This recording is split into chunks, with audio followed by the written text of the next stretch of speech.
Hello? All right.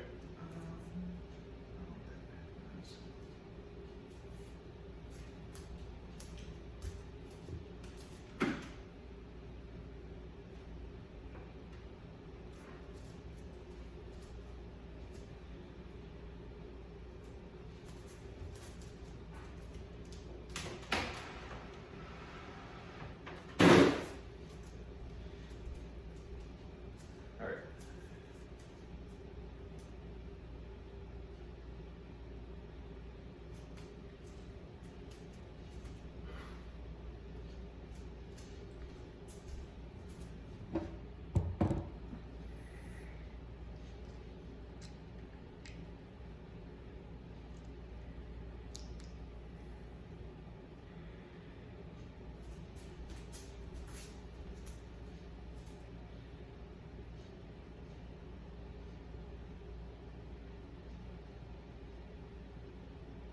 Okay. All right.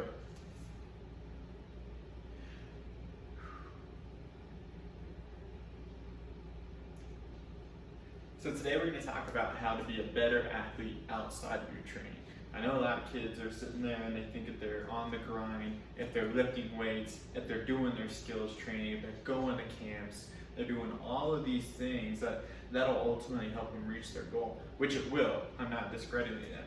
But there's a certain mindset and certain personality things that I see in professional athletes, that there are habits that they do, there are mannerisms that they all have, which will help translate to that game, because I see a lot of the same habits actually in a lot of athletes who fall short of their dreams, that can wind up hindering their ability to wind up reaching the goal, to reach that scholarship, to reach playing at the next level. And these are all things that we can do to create a healthier mindset when it comes to your athletic career. So this is how to be a better athlete outside of training. So the intangibles of what I see about great athletes is it's how they watch their sports. Second thing is how they talk about their sports, the lessons that they take away from their sports, and lastly is they don't wait for answers, they seek questions. So we're going to dive into each one of these. And so what I mean by that is I wanted you to ask yourself is, how do you watch sports? The very first question to begin with is, do you even watch your own sport? There's a lot of athletes out there that sit there and they just never find time, or they never make time to sit down and watch other people play their sport. They don't watch it on TV. They actually just like, something you'll hear a lot is, you only like playing your sport. You don't actually like to watch it. And this is the very first thing that I think you need to ask yourself if you want to play at the next level. If you love your sport, whether it's basketball, volleyball, tennis, whatever it is, you need to have the proper habit to flip it on TV, to sit there and watch the best do what they do. You know, watch the experiences of what you see people at the next level, what they get to experience, whether that's their national tournament, whether that's you go to a game in person, you actually see what that environment is like. You have to have something that drives motivation, that gets you excited to wake up every single day, to go put your body through the pain, through the hard work, through all of that, just for the love of the game. Love of the game it's a very cliche saying, but it's something that is so true, is all great athletes, especially the ones that make it to the elite level, the professional level, they love what they do. They can't wake up every single day hating life, hating that they have to do this one single sport. They love watching. So that's the very first question is, do you even watch your sport? And if you don't, I suggest that you probably should start doing so, just to help increase that love of the game. Second thing is fans versus students. So sometimes I think we get too lost in what it means to cheer for your favorite players, or sometimes we fall too deep down that narrative and we don't actually look at and take away from almost all the players. If you look at a professional team or a college team, you might fall in love with the enamored superstar of the team, but that's just something that's not really, it's just something that is probably not going to happen for every single team. You cannot relate, most likely, I'm speaking to the majority of athletes, is you can't replicate everything that the superstar on the team does. You know, think about basketball, for example. Not every single player gets to take 20 single shots in a game. There's a lot of role players that are out there, and they have to buy into the little things. They have to buy into the small thing. So when you watch games, do you only watch it as a fan and where you're just rooting for the outcome? And I'm not saying that's a bad thing to do. I have my own favorite players, my own favorite teams. But when it comes down to the nitty gritty and I need to actually watch something to learn from it, I have to become a student of the game.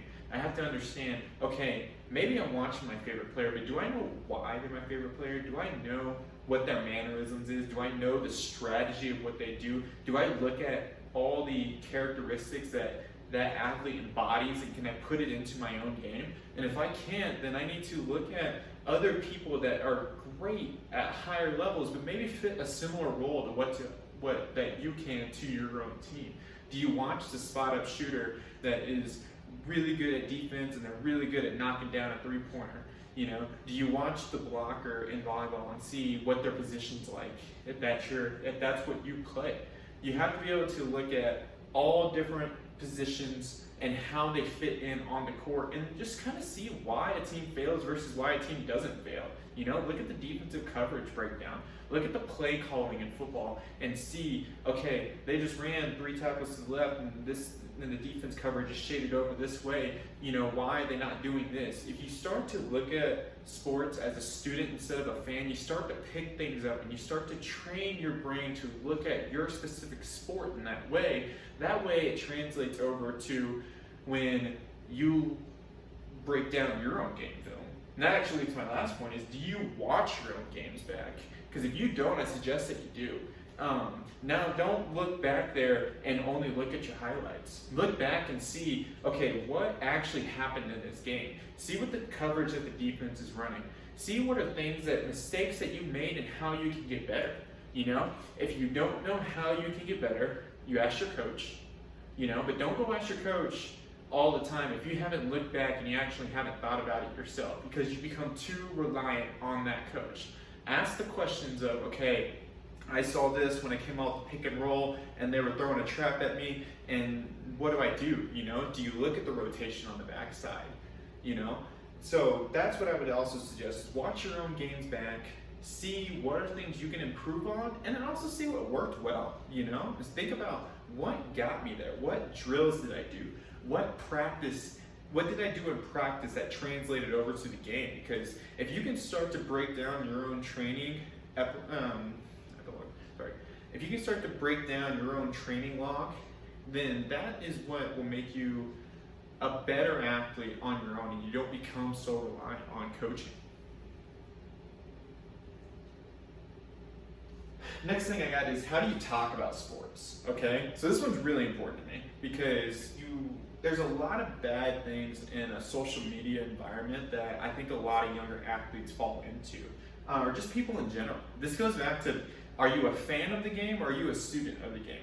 Like I said, it's okay to be a fan of the game, but sometimes you have to know where to draw that line. And I would say a good, healthy thing I like to do or suggest is be a fan of all other sports that's not your own. You don't have to break down the science. You don't have to break down the strategy of every single sport just to enjoy it. But when it comes to your own and you're trying to advance your career as much as possible, you're trying to reach your goals, reach your aspirations, that's when you need to make that flip over.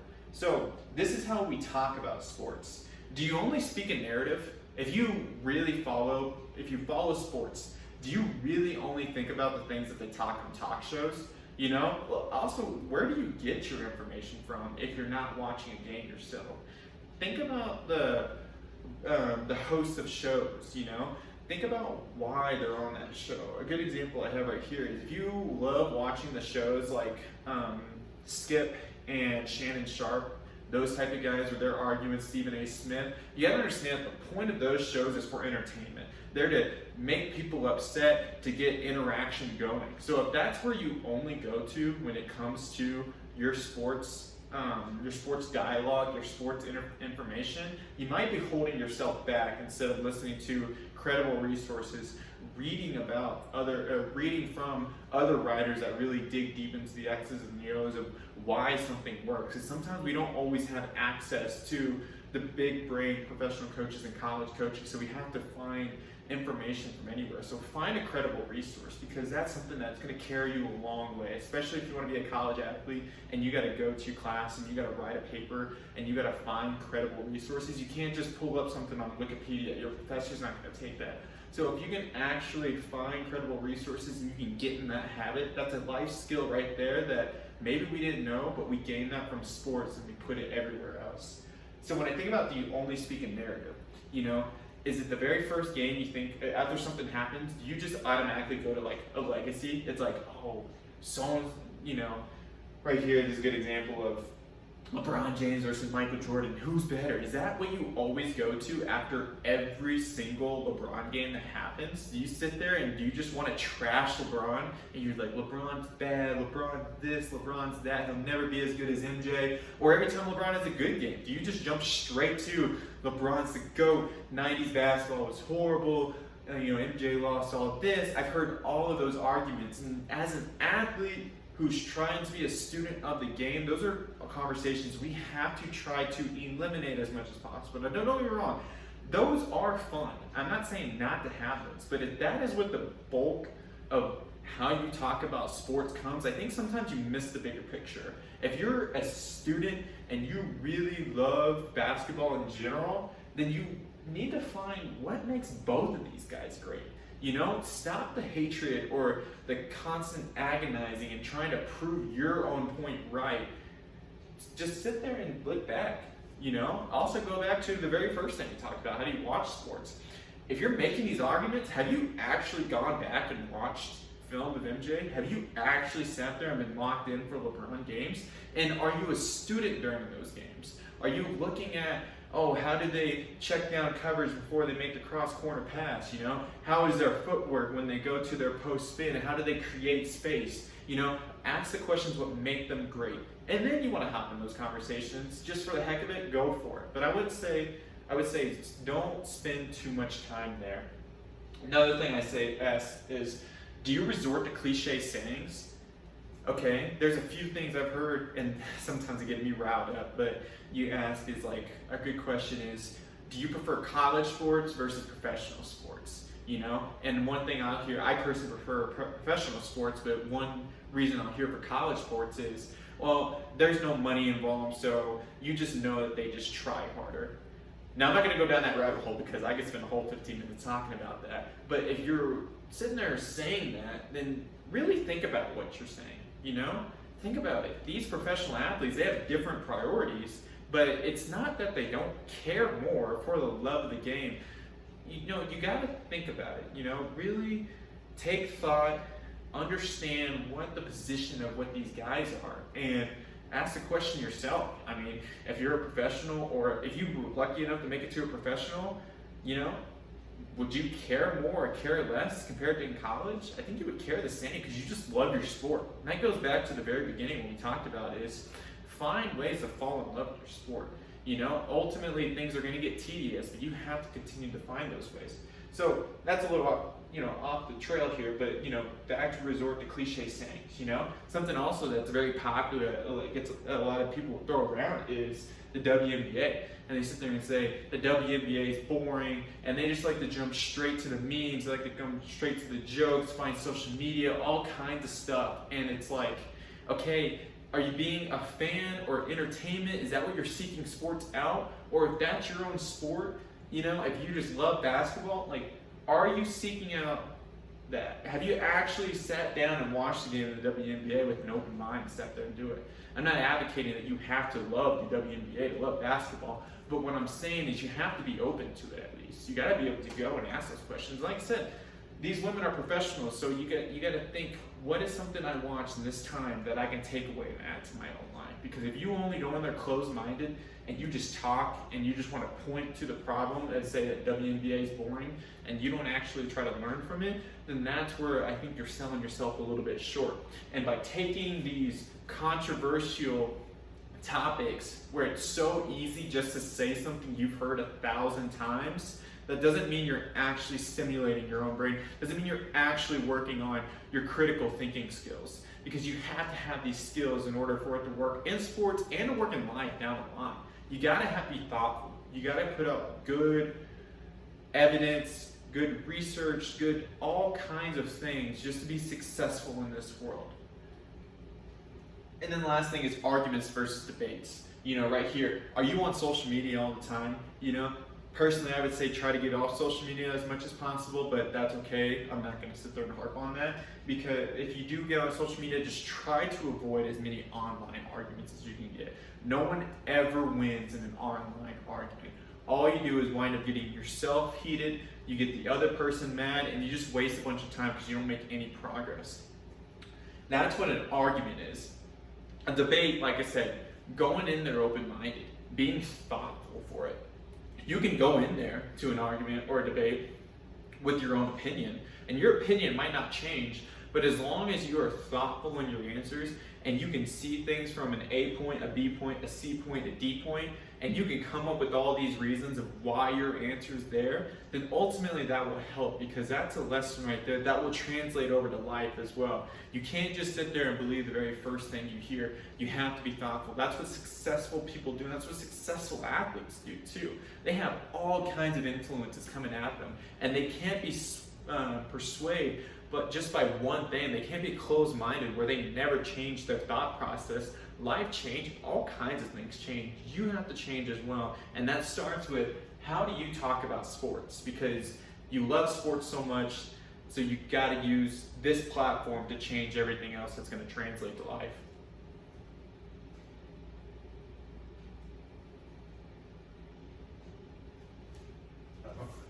Technical difficulties. All right. So what's next is, what lessons does sport teach you about life? For a lot of young athletes, by the time we reach 18, 19, 20, we're kind of done with sports as long as where it goes competitively. Now we might always play, we might play some pickup, or we might, go throw around. Sports will always be in our life. But if you want to progress your career competitive as much as possible, or you just want to be successful in life, you gotta sit there and you gotta ask, what are the lessons that sports has taught me? Something you hear all the time, mental toughness. And I got a few questions right down here, and I would argue that pretty much every single one of these go into mental toughness. I think sometimes we look at mental toughness only as you're just done with sprints, you're panting, you're breathing hard, and you're just like, mental toughness is just, all it is just go. All mental toughness is to yell at someone else because they're fatigued a little bit. Mental toughness is way more than that. There's a lot of things that come to being mentally tough, and that I love sports because sports teaches us so much in life if we actually take apart from it. So what I mean is, mental toughness is communication skills. Are you mentally tough enough to understand or to look at trying to talk to a teammate that doesn't get it? And are you mentally tough enough to keep your patience? Are you mentally tough enough to try to find new avenues of how to explain something, how to articulate your information? That's mentally tough right there. Is not to be so frustrated by the very first interaction that you have, or you only resort to plan A and plan A doesn't work. You have to be able to be mentally tough to think about new reversible strategies that can help with your communication skills when it comes to your teammates, when it comes to your opponents, when it comes to referees, when it comes to your supporters, whatever, your haters. You have to be mentally tough to understand how to communicate your thoughts, your thoughts thoughtfully. Second thing is facing adversity. Mentally tough, facing adversity. That's a big thing right there. Adversity is a lot of different things. I think sometimes we think of adversity only as, maybe my shot's not falling. Maybe I've struck out my last 3 at-bats. Maybe I just can't figure out the defense. Facing adversity is so much more than that. Facing adversity, is it something like, maybe something in life happens that's an uncontrollable thing and we can't solve, and do I have the mental toughness to sit there and to stay on the journey, to stay on the process? Am I mentally tough to sit there and face adversity of maybe politics comes into play? I'd be a fool if I didn't tell you that not all that politics don't come into play for athletes. Sometimes coaches are weak-minded and they have a parent on the booster club, and the booster club's kid is going to wind up playing because they're more dedicated to they've shown they're more dedicated to a program than maybe you have, just by fundraising and doing other things, you know? At that point, it's like adversity. Maybe that's hitting, maybe it's unfair, but do you just give into that? Or are you mentally tough enough to sit there and just control the controllable, fix your own things, create a gap that is so wide between you and all your teammates that the coach has no option but to sit there and to put you in, you know? Waking up every day, or waking up day to day with a focus. This is so big right here. And I hear this all the time actually with athletes that just sit there and they say they hate school. Okay, let me let you know a secret. High school is not designed to get us equipped for life. That's just what it is. It's just, there's not enough time. There's not enough teachers. It's a little foolish for us to sit there and think that high school is supposed to let us decide what our career path is going to be and how to fix all these things. You know, maybe there could be a little bit more in there. I don't know. I'm not here to talk about high school curriculum. But what I can tell you is what high school for me is designed for. High school is designed to make us wake up every single day, and go do our job. All right, my job is to show up at that school. My job is to do my classes. My job is to do that work. Because I'm telling you right now, that's what everyday life is. Okay, you want to be successful? Everyday life is the consistency to wake up. Doesn't matter if you're in a good mood, doesn't matter if you're in a bad mood, doesn't matter if you want to go do things. You have to wake up every single day with your own focus to understand what you want to do. Okay, that's mentally tough to be consistent through all of that. How to control what's in your own control. We talked about that a little bit already. Are you ready to go put in the extra practice? Are you ready to take care of your own health? Are you ready to take care of your own nutrition, your own sleep? Anything that you possibly can control to set the standard for your own thing? Or are you just not mentally tough enough and you fall into all the other external variables that come into play? How to outwork others, talked about that just now. How to create intrinsic motivation. Are you mentally tough to sit there and to understand what you want in life and what you have to do to go fix it? I'm telling you right now, if you want a college scholarship, they're not going to come knocking down the door unless you're just a genetic freak. Okay? And even if you are a genetic freak, if you're not intrinsically, what that means is if I don't motivate myself, I have to have something out there. I have to have money. I have to have fame. I have to have approval from people, you know, then that is extrinsic motivation. Intrinsic motivation is like, I just want to be the best. I don't care what it is. I want to outperform myself every single day. And I'm telling you right now that it's a lot of mentally toughness that takes to be intrinsically motivated. Because sometimes, most of the time, all these external variables, the money, the fame, the acceptance, whatever it is, it's gonna fail you. And if you don't know how to motivate yourself, then that's a lesson that you don't learn from sports that can translate to life. And that's something that happens to a lot of ex-athletes right there. And why they might not go and be successful in their jobs in the workforce or anything. You have to be able to be mentally tough to understand that. Last thing I'll say is, great athletes, they don't wait for answers, they seek questions, okay? What I mean by this is, stop waiting for things to come to you in life.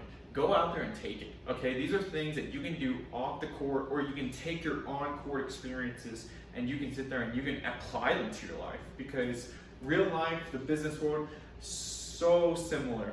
It's so similar to sports, okay? So we stop asking questions like, what does this have to do with anything? Don't ask that question. Find a reason. Find a way to make this applicable to your life. I don't care if it's high school geometry and maybe it's nothing with the curriculum. It's nothing with the curriculum.